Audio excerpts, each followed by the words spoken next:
জীবন্ত কিংবদন্তি কিশোরগঞ্জের পাগলা মসজিদ।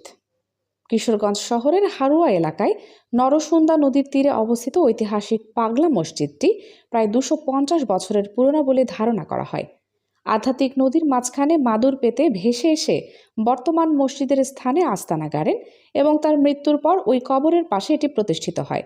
স্থানীয়ভাবে অনেকে ধারণা ঈশা খাঁর এ বংশধর দেওয়ান জিল কদর খানের সাথে যুক্ত করেন।